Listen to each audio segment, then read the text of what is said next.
पर असीं हाँ अज किसान मजदूर संघर्ष कमेटी इन्हां दे वल्लों शुरू तो ही ये गल रही है कि जिन्ना चिर तक सानू ये पता नहीं लगता कि सरकार दे वल्लों केस पत्र का नुमाइंदा गल करेगा ते सरकार की साडियां उन्हां 3 कानूनां नूं रद्द करन दीयां मंगां दे उपर विचार करेगी। जिन्ना चिर सानू ये एश्योरेंस नहीं मिलती असीं उस मीटिंग दे विच नहीं जावांगे।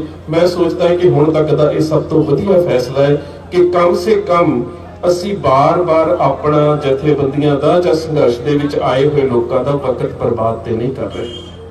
उस तो अगली गल, गणतंत्र दिवस तक तकरीबन उन्होंने 26 जनवरी तक उन्होंने इसे तरह ही ढिल मठ के प्रोग्राम नूं इन्हां नूं किसान जथेबंदियां नूं उलझा के रखना है, क्योंकि स्टेट नूं टैरोरिज्म की थ्रैट के नाम के उपर सारे देश के विच जदों 26 जनवरी मनाई जाती है ਤਾਂ ਸਾਰੀਆਂ ਸਟੇਟ ਦੀਆਂ ਖੁਫੀਆਂ ਤੇ ਸੁਰੱਖਿਆ ਏਜੰਸੀਆਂ ਜਿਹੜੀਆਂ ਹੁੰਦੀਆਂ ਨੇ ਉਹ ਉੱਥੇ ਕਿਤੇ ਨਾ ਕਿਤੇ ਵਿਅਸਤ ਹੁੰਦੀਆਂ ਨੇ ਤੇ ਸਰਕਾਰ ਚਾਹੁੰਦੀ ਹੈ ਕਿ 26 ਜਨਵਰੀ ਤੱਕ ਕਿਸੇ ਨਾ ਕਿਸੇ ਤਰੀਕੇ ਨਾਲ ਢਿੱਲ ਮੱਠ ਦੀ ਨੀਤੀ ਜਿਹੜੀ ਉਹ ਅਪਣਾ ਕੇ ਗਣਤੰਤਰ ਦਿਵਸ ਨੂੰ ਟਪਾ ਲਿਆ ਜਾਵੇ। ਉਹਦੇ ਤੋਂ ਬਾਅਦ ਚ ਵੇਖਾਂਗੇ ਕਿ ਮੰਗਾਂ ਮੰਨਣੀਆਂ ਜਾਂ ਨਹੀਂ ਮੰਨਣੀਆਂ, ਅਮੈਂਡਮੈਂਟਸ ਕਰਨੀਆਂ ਜਾਂ ਰਿਪੀਲਿੰਗ ਕਰਨੀ ਹੈ, ਇਹ ਬਾਅਦ ਦੀ ਗੱਲ ਹੈ। ਹੁਣ ਉੱਥੇ ਸਾਡਾ ਵੀ ਫਰਜ਼ ਬਣਦਾ ਹੈ ਕਿ ਜੇਕਰ ਉਹ ਇੱਕ ਖਾਸ ਦਿਹਾੜੇ ਨੂੰ ਨਿਰਧਾਰਿਤ ਕਰਕੇ ਇਹ ਚਾਹੁੰਦੇ ਨੇ ਕਿ ਇਹ ਦਿਹਾੜਾ ਨਿਭਾ ਲਈਏ, ਉਹਦੇ ਤੋਂ ਬਾਅਦ ਚ ਸੋਚਾਂਗੇ ਤਾਂ ਸਾਡੀਆਂ ਜਥੇਬੰਦੀਆਂ ਨੂੰ ਵੀ ਕੋਈ ਨਾ ਕੋਈ ਇਵੇਂ ਦਾ ਪ੍ਰੋਗਰਾਮ ਉਲੀਕਣਾ ਚਾਹੀਦਾ ਹੈ ਕਿ ਉਹਨਾਂ ਦੇ ਉੱਪਰ ਦਬਾਅ ਬਣ ਸਕੇ ਕਿ ਅਸੀਂ ਵੀ ਗਣਤੰਤਰ ਦਿਹਾੜੇ ਤੋਂ ਪਹਿਲਾਂ ਕੋਈ ਨਾ ਕੋਈ ਠੋਸ ਪ੍ਰੋਗਰਾਮ ਜਿਹੜਾ ਉਹ ਉਲੀਕ ਸਕਦੇ ਹਾਂ।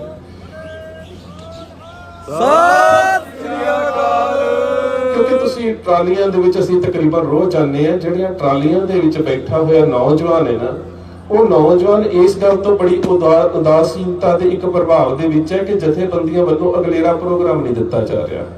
ਕਿੰਨਾ ਚਿਰ ਤੁਸੀਂ ਨੌਜਵਾਨਾਂ ਨੂੰ ਇੱਥੇ ਇਸ ਤਰ੍ਹਾਂ ਬਿਠਾ ਕੇ ਰੱਖੋਗੇ? ਉਹਦੇ ਵਿੱਚ ਜਿਹੜਾ ਸੰਘਰਸ਼ ਦਾ ਜਜ਼ਬਾ ਸੀ, ਜਿਹੜੀ ਸੰਘਰਸ਼ ਦੀ ਰੂਹ ਸੀ, ਉਹ ਹੌਲੀ ਹੌਲੀ ਮੱਠੀ ਪੈਂਦੀ ਜਾ ਰਹੀ ਹੈ। ਦੂਸਰੀ ਗੱਲ ਇਹ ਹੈ ਕਿ ਕੋਸ਼ਿਸ਼ ਕਰੋ ਵੱਧ ਤੋਂ ਵੱਧ ਲੋਕ ਟਰਾਲੀਆਂ ਦੇ ਵਿੱਚ ਆਉਣ।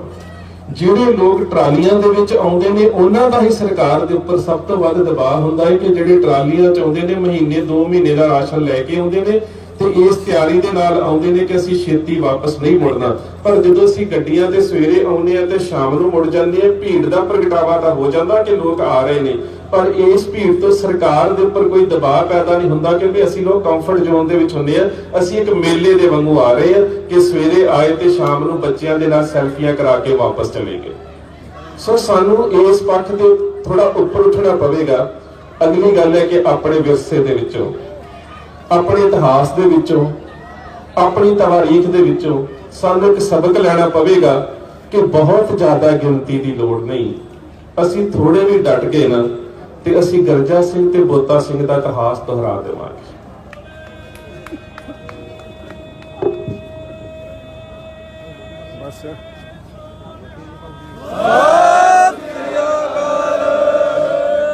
मेरे वीर ने जकारा ही इन्ना लम्मा खिंच दिता, मैं अगली गल ही भुला दी है। चलो खैर कोई नहीं, ये साडी चढ़दी कला दे प्रतीक ने।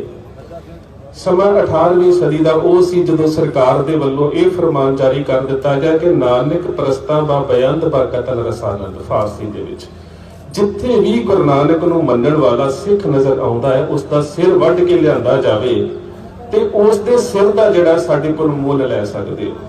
ਤੇ मैं हैरान है कि जिन्हां लोकां दे नाल अज साडा संघर्ष है, जिहड़ी साडी विरोधी धिर है ना, इन्हां दी जिउंदी इज्जत भी गजनी दे बाजारां दे विच 1 टके नूं विकदी सी ते साडे मरण तो बाद सिर दा मुੱਲ भी 6 रुपए पैंदा।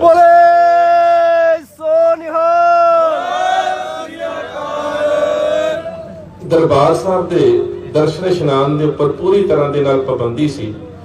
2 गुरु के लाडले बाबा गरजा सिंह ते बाबा बोता सिंह जिसले दरबार साहब तो इशनान करके वापस बीकानेर दे इलाके नूं जा रहे ने ते रस्ते दे विच दिन होण करके झाड़ियां च बैठे ने। मुगलों की गश्ती टुकड़ी जिहड़ी है एक लंघदी जा रही है ते एक मुगल सिपाही दूजे नूं कहंदा झाड़ियां दे विच झौरा जा पै गया किते सिख ना लुके होण, ते दूजा सिपाही कहंदा नहीं बहरूपी तां हो सकदे ने, जे सिख हुंदे ते लुके नहीं सी पैणा। ਜਦੋਂ ਇਹ ਗੱਲ ਗਰਜਾ ਸਿੰਘ ਤੇ ਬੋਤਾ ਸਿੰਘ ਦੇ ਕੰਨਾਂ ਦੇ ਵਿੱਚ ਪਈ, ਮਨ ਦੇ ਵਿੱਚ ਉਸੇ ਖਾਲਸਾ ਅਣਖ ਨੇ ਹੁਲਾਰਾ ਖਾਦਾ ਕਿ ਇਹ ਗੱਲ ਤਾਂ ਮੁਸਲਮਾਨ ਵੀ ਜਾਣਦੇ ਨੇ ਕਿ ਗੁਰੂ ਦੇ ਲਾਲ ਹੁੰਦੇ ਤੇ ਲੋਕੇ ਨਹੀਂ ਸੀ ਬਹਿਣਾ, ਹੁਣ ਉੱਠ ਖਲੋਣਾ ਚਾਹੀਦਾ। ਦੋਵੇਂ ਗੁਰੂ ਕੇ ਲਾਲ ਉੱਠੇ, ਇੱਕ ਦੇ ਕੋਲ ਸ਼ਮਸ਼ੀਰ ਸੀ ਵੱਡੀ ਤੇ ਇੱਕ ਦੇ ਹੱਥ ਦੇ ਵਿੱਚ ਸੋਟਾ ਸੀ। ਨੂਰ ਦੀ ਸਰਾਂ ਦੇ ਕੋਲ ਉਹਨਾਂ ਨੇ ਚੁੰਗੀ ਨਾਕਾ ਲਾ ਲਿਆ। ਹੁਣ ਜਿਹੜਾ ਉਹਨਾਂ ਨੇ ਚੁੰਗੀ ਨਾਕਾ ਲਾ ਲਿਆ, ਇਹਦੀ ਅਹਿਮੀਅਤ ਬਹੁਤ ਵੱਡੀ ਹੈ।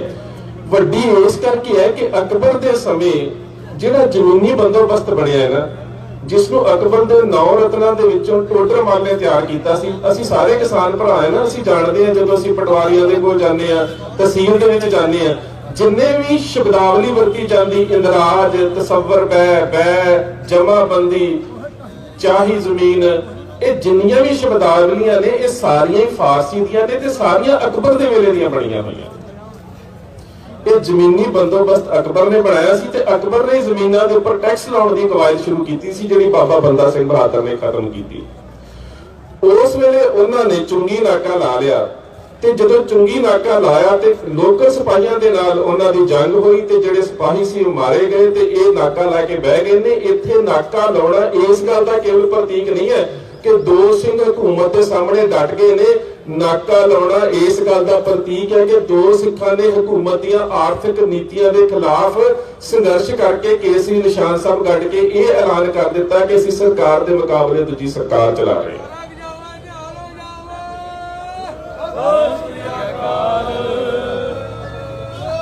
ਸਿੰਘਾਂ ਨੇ ਨਾਕਾ ਲਾ ਦਿੱਤਾ, ਚੁੰਗੀ ਇਕੱਠੀ ਕਰਨੀ, ਉਗਰਾਹੀ ਕਰਨੀ ਸ਼ੁਰੂ ਕਰ ਦਿੱਤੀ। ਜਿਸ ਵੇਲੇ ਛੋਟਾ ਹੁਕਮਰਾਨ ਆਇਆ, ਉਹਨੂੰ ਮਾਰਿਆ ਨਹੀਂ, ਉਹਦੇ ਹੱਥ ਜ਼ਕਰੀਆ ਖਾਨ ਨੇ ਇੱਕ ਚਿੱਠੀ ਭੇਜੀ ਹੈ। ਉਸ ਚਿੱਠੀ ਦੇ ਵਿੱਚ ਸ਼ਬਦ ਬੜੇ ਅਹਿਮ ਲਿਖੇ ਨੇ। ਉਹਨਾਂ ਕਿਹਾ, ਹੱਥ ਹੈ ਸੋਟਾ ਵਿੱਚ ਰਾਹੇ ਖਲੋਤਾ, ਆਨਾ ਲਾਵੇ ਗੱਡੇ ਨੂੰ, ਪੈਸਾ ਲਾਵੇ ਬੋਤਾ, ਤੇਰਾ ਅਕਬਰੀ ਕਰ ਹੈ ਖੋਟਾ, ਆਖੀ ਭਾਬੀ ਖਾਨੋ ਨੂੰ ਜਿਉਂ ਆਖੇ ਸਿੰਘ ਬੋਤਾ। ਕਿ ਇਹ ਬੋਤਾ ਸਿੰਘ ਦੇ ਵੱਲੋਂ ਲਿਖੀ ਚਿੱਠੀ ਹੈ।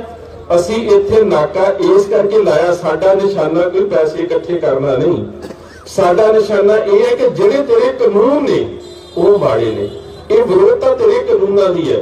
ਅੱਜ ਅਸੀਂ ਵੀ ਜੇਕਰ ਦਿੱਲੀ ਦੀ ਨਾਕੇਬੰਦੀ ਕਰਕੇ ਬੈਠੇ ਹਾਂ ਤੇ ਅਸੀਂ ਗਰਜਾ ਸਿੰਘ ਤੇ ਬੋਤਾ ਸਿੰਘ ਦੇ ਉਹ ਵਾਰਿਸ ਹਾਂ ਜਿਹੜੇ ਦਿੱਲੀ ਦੀ ਹਕੂਮਤ ਨੂੰ ਇਹ ਸੰਦੇਸ਼ ਪਹੁੰਚਾਉਣਾ ਚਾਹੁੰਦੇ ਆ ਕਿ ਅਸੀਂ ਤੁਹਾਡੇ ਕਾਨੂੰਨਾਂ ਦੇ ਖਿਲਾਫ ਹਾਂ, ਕਿਸੇ ਫਿਰਕੇ ਦੇ ਖਿਲਾਫ ਨਹੀਂ, ਕਿਸੇ ਧਰਮ ਦੇ ਖਿਲਾਫ ਨਹੀਂ।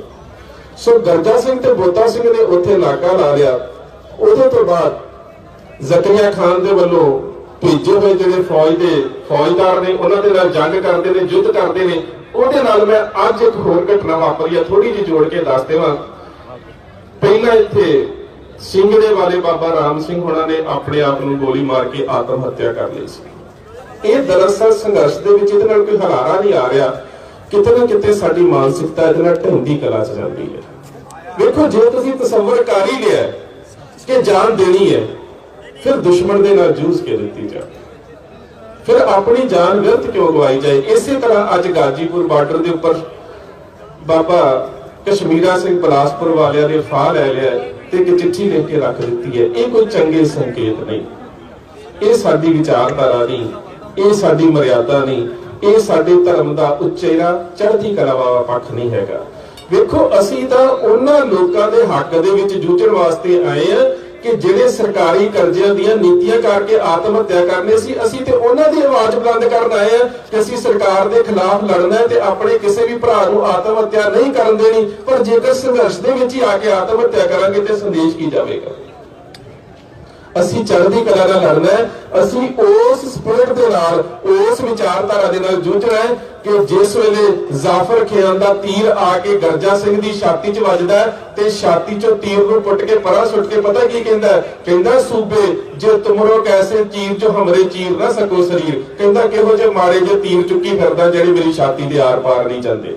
ਅਸੀਂ ਤਾਂ ਦੁਸ਼ਮਣ ਦੇ ਸਾਹਮਣੇ ਇਸ ਤਰ੍ਹਾਂ ਹਿੱਕਾਂ ਡਾ ਕੇ ਲੜਨਾ ਹੈ। ਅਸੀਂ ਆਤਮ ਹੱਤਿਆ ਜਾਂ ਆਤਮ ਘਾਤ ਕਰਕੇ ਆਪਣੀ ਕਮਜ਼ੋਰ ਹੋਣ ਦਾ ਸਬੂਤ ਨਾ ਦਈਏ। ਅਸੀਂ ਲੜਨਾ ਹੈ। ਕਲਗੀਧਰ ਪਾਤਸ਼ਾਹ ਗੁਰੂ ਗੋਬਿੰਦ ਸਿੰਘ ਮਹਾਰਾਜ ਨੇ ਜਿਹੜਾ ਸਾਨੂੰ ਸੰਕਲਪ ਦ੍ਰਿੜਾਇਆ ਨਾ, ਖਾਲਸਾ ਸੋਏ ਜੋ ਚੜ੍ਹੇ ਤਰੰਗ, ਖਾਲਸਾ ਸੋਏ ਕਰੇ ਨਿਤ ਜੰਗ। ਜਿੱਥੇ ਸਾਡੀ ਕਵਾਇਦ, ਜਿੱਥੇ ਸਾਡੀ ਚਿੱਠੀ ਪੱਤਰ ਦੀ ਕਵਾਇਦ ਵੀ ਸਾਡੇ ਇਤਿਹਾਸਕ ਦ੍ਰਿਸ਼ਟੀ ਚੋਂ ਦਾ ਇੱਕ ਪ੍ਰਮਾਣ ਹੈ ਕਿ ਚਮਕੌਰ ਦੀ ਗੜੀ ਦੀਆਂ ਸ਼ਹਾਦਤਾਂ ਤੋਂ ਬਾਅਦ ਵੀ ਔਰੰਗਜ਼ੇਬ ਨੂੰ ਜ਼ਫਰਨਾਮਾ ਲਿਖਿਆ ਜਾਂਦਾ ਹੈ ਕਿ ਗੱਲਬਾਤ ਚੱਲਦੀ ਰਹਿੰਦੀ ਹੈ।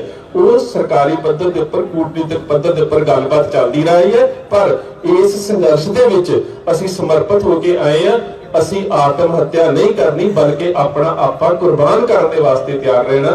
ਅਸੀਂ ਇਸ ਗੱਲ ਦੇ ਉੱਪਰ ਪਰਪੱਕ ਹੋਈਏ। ਸੋ ਇੰਨੀਆਂ ਬੇਨਤੀਆਂ ਪ੍ਰਵਾਨ, ਫਤਿਹ ਦੀ ਸਾਂਝ। आओ एक बार फिर गुरुदेव पातशाह दी उस बख्शिश की आवाज बुलंद करिए। वाहिगुरु जी का खालसा, वाहिगुरु जी की फतेह।